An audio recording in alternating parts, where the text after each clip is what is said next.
देश की प्रगति को ध्यान में रखते हुए और ख़ास तौर से बिहार की प्रगति को ध्यान में रखते हुए लगभग काफ़ी मतदाताओं के पास मोबाइल होते हैं और उनको इस बात की समस्या रहती थी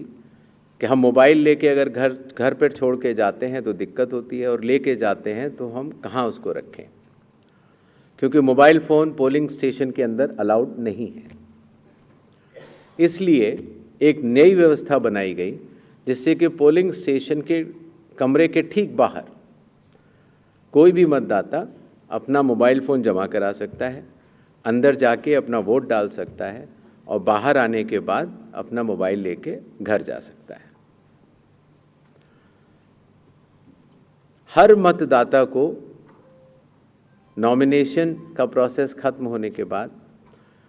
एक वोटर इन्फॉर्मेशन स्लिप दी जाती है। वोटर इन्फॉर्मेशन स्लिप देने का लक्ष्य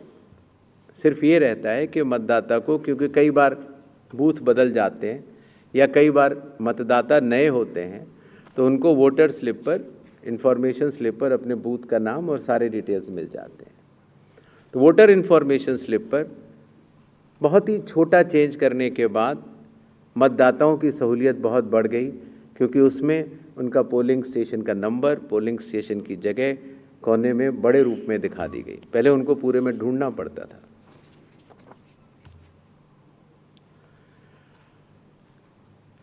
चुनाव आयोग की लगभग विगत कई वर्षों से एक एक करके ऐप्स बनती चली गई और लगभग 40 ऐप्स आज की तारीख में चुनाव आयोग के पास हैं। तो इन सबको एक जगह समन्वित करते हुए, क्योंकि हर मतदाता या हर स्टेक होल्डर हर 40 ऐप को डाउनलोड नहीं कर सकता, तो ECI नेट जैसी मदर ऑफ ऑल ऐप्स का एक लक्ष्य रखा गया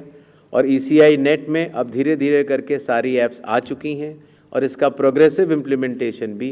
वन स्टॉप डिजिटल प्लेटफॉर्म के रूप में बिहार से शुरू होगा। पोलिंग स्टेशन में मैं आपको बता चुका हूं, जिससे कि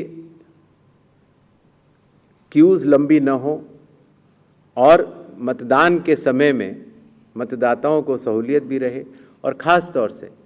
मतदान के आखिरी घंटों में ज़्यादा भीड़ न हो, इसके लिए संख्या 1200 निर्धारित की गई।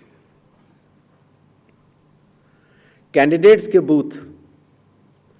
पहले मतदान केंद्र से काफ़ी दूर तक लगाए जाने के निर्देश थे, जिससे कि कैंडिडेट्स को भी और मतदाताओं को भी काफ़ी असहूलियत होती थी। और इसीलिए जो पॉलिटिकल पार्टीज़ के संग ज़मीनी स्तर पर EROs की मीटिंग हुई, DMs की मीटिंग हुई, CEOs की मीटिंग हुई, उनसे मिले सुझावों के अनुरूप लोक प्रतिनिधित्व कानून के अनुरूप 100 मीटर की दूरी तक हर कैंडिडेट अगर चाहे तो अपने बूथ्स लगा सकता है। चुनावी प्रक्रिया पारदर्शी हो, उसकी पूर्ण निगरानी हो, ERO भी उसको देख पाएँ और कोई भी अगर गलती पाए जाए तो उसके खिलाफ एक्शन भी लिया जा सके। इसके लिए पहले लगभग 50% प्लस पोलिंग स्टेशंस में वेबकास्टिंग होती थी और अब इसको 100% पोलिंग स्टेशंस में लागू कर दिया गया है, जिससे कि निगरानी तंत्र के लिए सुगमता होगी।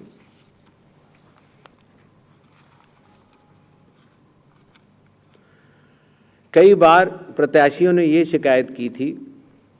कि जो हमारी फ़ोटो होती है वो चूँकि ब्लैक एंड वाइट में आती है और जमा तो कलर्ड करते हैं तो वो पहचान में नहीं आती और काफ़ी हतोत्साहित उनको होना पड़ता है जब वो EVM में उनकी फ़ोटो अच्छी नहीं आती है। तो छोटा सा कदम, लेकिन इसमें फिर चुनाव आयोग ने निर्णय लिया कि एक तो फ़ोटो कलर्ड लगाई जाएगी और साथ ही साथ जो सीरियल नंबर होता है उसका फ़ॉन्ट भी बड़ा किया जाएगा, जिससे कि प्रत्याशियों की पहचान भी आसानी से हो जाए और मतदाताओं को सुविधा भी हो। काउंटिंग, कई बार जब मॉक पोल होता है तो मॉक पोल के समय मॉक पोल का डेटा डिलीट करना प्रिसाइडिंग ऑफिसर्स भूल जाते हैं और इसीलिए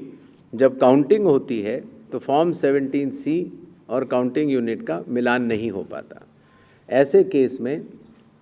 किसी भी शंका को न रखा जाए, इसलिए जब भी 17C या वीवीपैट में मिसमैच होगा तो उन ईवीएम से रिलेटेड वीवीपैट्स की पूर्ण गिनती की जाएगी।